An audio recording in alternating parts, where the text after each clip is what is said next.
Tara, kain tayo. Meron akong bok choy. Na-steam ko lang. Meron tayong rice. Grilled pork. I also use air fry for about 20 minutes just in case because I don't like a lot of fat, so I wanted to put it there for a while. And it's crispy now. And then we have tea over here. Nilagyan ko ng tawag na ito.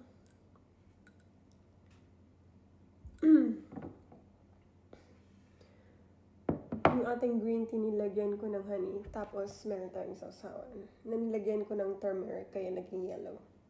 Nilagyan ko din siya ng maanghang. At saka nilagyan ko ng asin, suka at tara, kain tayo.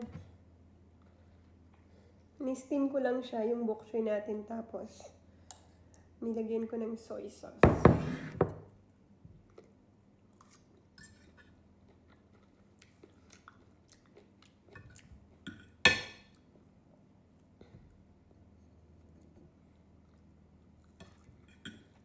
Sarap.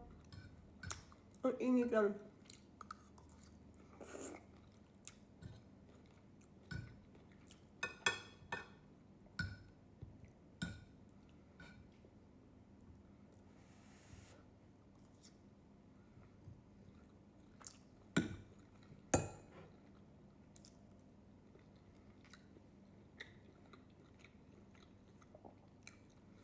Gusto kong magkamay pero naglinis kasi ako eh. Although naghugas naman ako ng kamay pero pag usually galing ako naglinis. Parang feeling ko hindi pa siya totally na clean. Kailangan mo na munang isok ng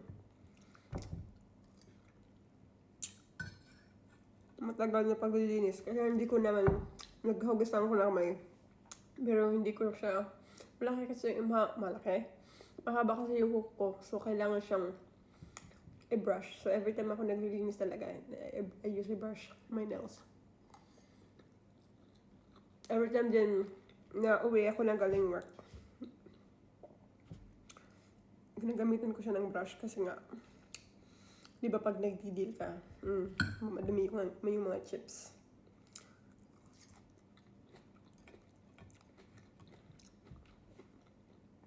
Maganda yung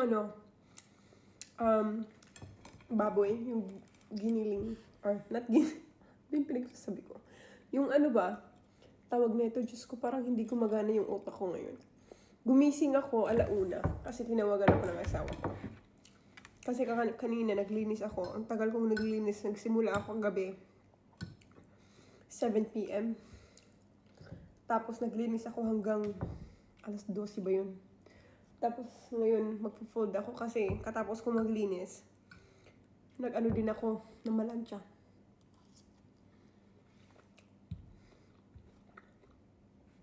Madaling araw na ako natulog, so kaya medyo na-overslept tayo kasi nagising ako kanina para mag-ready sa anak ko. Hatid namin siya sa school. Balik, ang plano ko sana matulog lang ako ng mga 2 to 3 hours. Ang nangyari, nag-alarm ako. Nakamute pala. Ewan ko, hindi ko narinig. O baka lang, tulog na tulog. So, I missed my appointment today. Trinay kong tawagan ulit. Yung doktor, hindi sila sumagot. Siguro, lunchtime.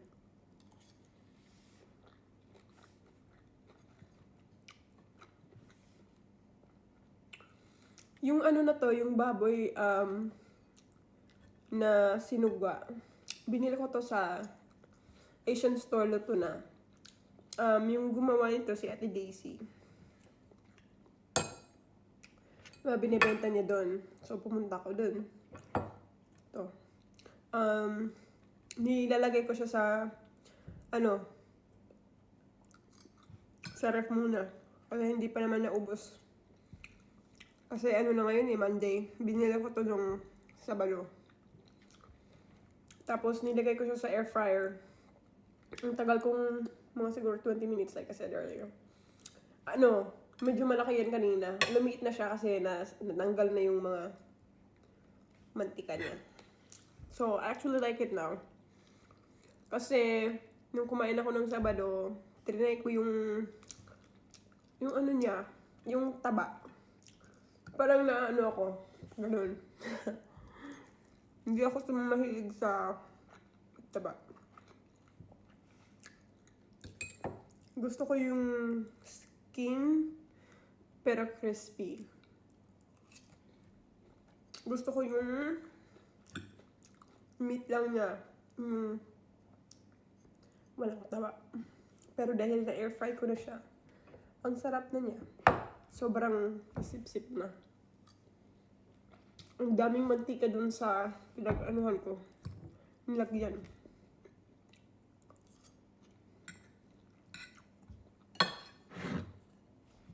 Ang sarap ng bok choy na to.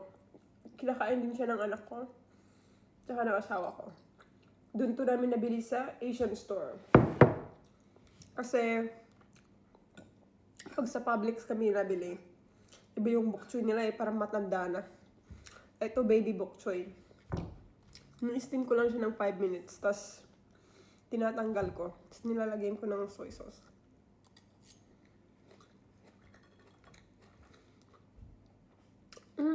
Ang sarap kasi crispy.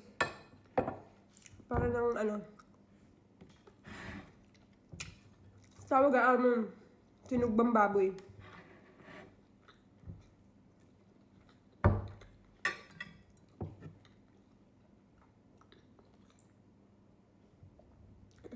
Green tea. Kakatapos ko lang nag-take ng gamot. Kasi yung sipon ko hindi mawala-wala. So, ang dami natin vitamins dito. Yan. Take ko yan pagka tapos kong kumain.